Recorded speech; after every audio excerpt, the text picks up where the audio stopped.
What up, Giants fans? You're watching New York Giants Now by Chat Sports. I'm your host, Marshall Green. Give me a follow over on Twitter at @MarshallGreen_. I'm trying to follow more Giants fans. That way we can talk ball about the New York football Giants this offseason, and I want to follow some Giants fans back. Give me a follow and send me a DM saying, I know ball. That way I can follow you back and we can chop it up about Big Blue. We're going to talk about Daniel Jones and the franchise tag coming up here in a second. But first, let's talk about the biggest storyline surrounding the G-men right now. Mike Kafka and Wink Martindale are both finalists for the Indianapolis Colts job and the Arizona Cardinals head coaching jobs. Both coordinators for Big Blue were in their first season, and they did such a damn good job that both of these guys are finalists to be head coaches in the 2023 season. The one that I'm most worried about is Wink Martindale, because if you could see this graphic on screen, over the weekend, as of 10 a.m., I believe on Saturday, Wink Martindale in Vegas was plus 700 to be the next head coach of the Indianapolis Colts. And then the very next day, he shot up to be the favorite. And that tells me that Vegas knows something. You don't go from plus 700 to minus 150 in the change of a couple of hours unless you get a little bit of a birdie in your ear telling you that Jim Irsay could be the guy that could hire Wink Martindale as a head coach. Jeff Saturday is still in the running to be the Indianapolis Colts head coach. Raheem Morris, as well as Shane Steichen and Aaron Glenn of the Detroit Lions, are also in consideration. The reason that I'm worried about Wink Martindale potentially leaving to be the next head coach of the Indianapolis Colts is because Jim Irsay is an absolute wild card. If there was any owner that wanted to hire Wink Martindale as their next DC, it would be Irsay. I could see Jim Irsay and Wink Martindale being the type of guys that every game day after the game crack open a bottle of scotch and smoke cigars until the cows came home. And I don't mean this to be disrespectful to Wink Martindale, but I think there's a reason that he's this old and he's been this far in the NFL and never got a chance to be the head coach.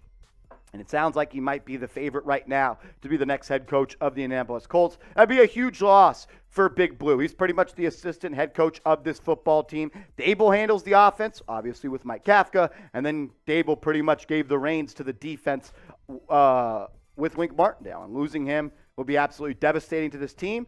And I think it could honestly set this defense back a little bit. We also got news around Mike Kafka, who has been named a finalist, one of the three finalists for the Arizona Cardinals head coaching finalists. Three of those were named. Obviously, Mike Kafka, the offensive coordinator for Big Blue. Brian Flores, the former Miami Dolphins head coach, was the linebacker coach for the Pittsburgh Steelers last year. And Lou Anarumo, the defensive coordinator for the Cincinnati Bengals. Lou was actually a guy that was interviewed to be the Giants head coach last offseason before they hired Brian Dable. He's one of the best defensive coordinators in the NFL. I hope they hire him, or I hope they hire Brian Flores, because if you lose Mike Kafka, I think it's going to be an immediate effect on this offense. And that would be the fifth offensive coordinator of Daniel Jones' young NFL career that he would have to learn from.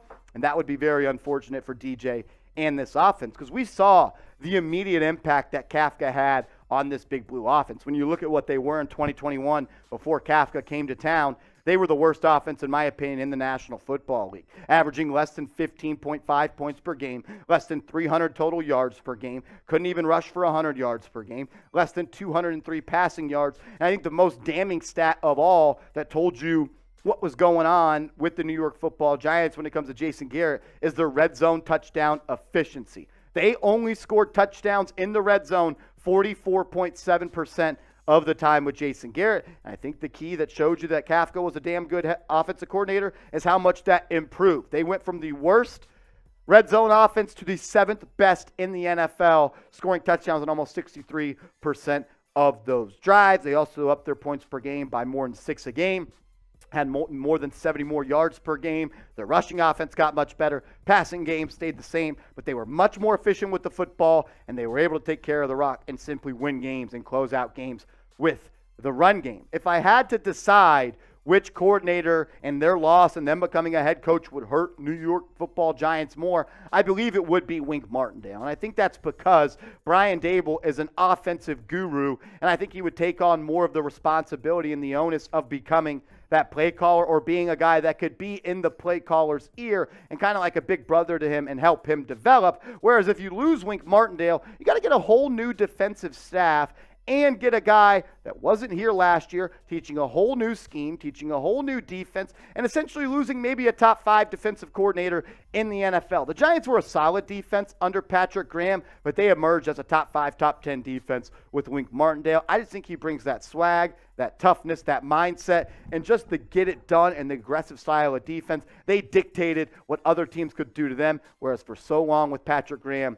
the offense has dictated what the Giants did on defense. With Wink, that didn't happen. I think Wink would be harder to replace than a guy like Kafka when you already have one of the brightest offensive minds as your head coach. I'll ask all of you, though, in the comments section right now, if you could only pick one of these gentlemen to keep as a coordinator for Big Blue, as both are finalists to be the head coach, respectively, Kafka for the Cardinals and Martindale for the Colts, who would it be? Pick one of these guys to keep if you can only have one. Type MK for Mike Kafka or WM for Wink Martindale. I'd roll with Martindale. He's the guy I could keep. But if we get to keep one, I'd be happy. If we kept both, I'd be ecstatic. If we lost both, I would be absolutely in shambles. We're going to touch on Daniel Jones coming up in a second. But first, make sure you guys are subscribed to the channel, because once we get word on Mike Kafka or Wink Martindale or Saquon Barkley in his contract or Daniel Jones in his contract, we are going to break it down on this channel, youtube.com/NYGiantsTV. Videos every single day on the latest Giants news and rumors. And I want to thank everybody that has subscribed to the channel, because we just crossed over 24,000 subscribers. Thank you guys. Thank you to everybody that has subscribed. But the show goes on. We ain't stopping here. Giants videos every single day this offseason. Coming up, we're going to touch on the report that Daniel Jones and the Giants, one, haven't even started on contract extension talks, and supposedly Joe Schoen in the Giants front office does not want to franchise tag Daniel Jones. We're going to unpack all of that coming up. But first, I want to take a moment and give a huge shout out to today's sponsor, that being Fume. Go to tryfume.com/chatsports and use the code CHATSPORTS. Fume is an awesome product. And we all have bad habits, and we certainly know how hard they can be to kick those bad habits. Our sponsor, Fume, is on a mission to accelerate humanity's breakup from the bad habits that consume far too many of us. Fume is a natural diffusive device that uses plants and behavioral science to help you trade out your negative habit for a positive one. I didn't expect much out of Fume when I got it, but the minty sensation is really powerful, and I love it. The Journey Pack comes with 3 unique flavors to enjoy: maple pepper, crisp mint, and white cranberry. Fume is not a vape. It's a non-electronic device designed to transform your negative habits. The easiest way to stop a bad habit is to switch to a positive one, and Fume is designed perfectly to do just that. Head to tryfume.com/chatsports and use code CHATSPORTS to save 10% off when you get the Journey Pack today. That's FUM.com/chatsports. Try FUM.com/chatsports and use code CHATSPORTS to get 10% off the Journey Pack today. That link and promo code are in the comments and description of today's show. Shout out to Fume. Get started with them today. Big news coming out of Big Blue today, as there are reports coming out that the Giants don't want to franchise tag Daniel Jones. And I think that makes sense on a lot of different levels. And we're going to break that down on today's show. But I think it is important to know that if Daniel Jones were to be franchise tagged by the New York Football Giants, he would have a 1-year contract of $32.4 million. $32.4 million for 1 year is the franchise tag for the quarterbacks.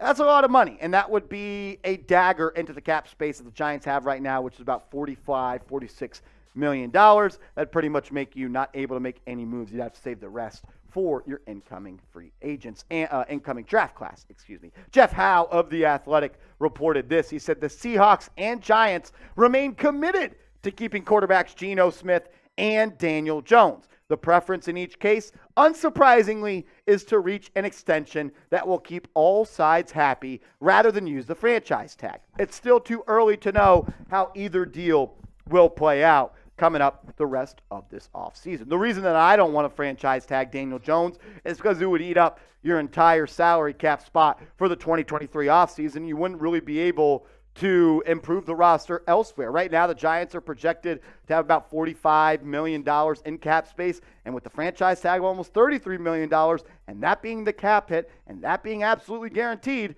you wouldn't have much else to spend. That's why I would want to work towards a 3 or 4 year deal with Daniel Jones.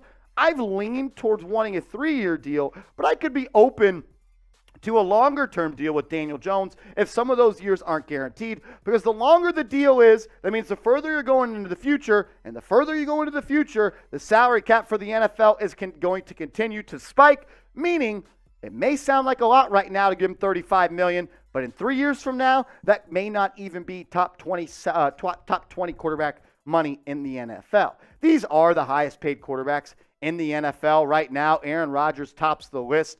This is average per year value, over $50 million for him. Russell Wilson at 49, Kyler Murray at 46, Deshaun Watson at 46, and you got Dak Prescott at 40 and Kirk Cousins at 35. If I'm Daniel Jones, I want to be a part of this list.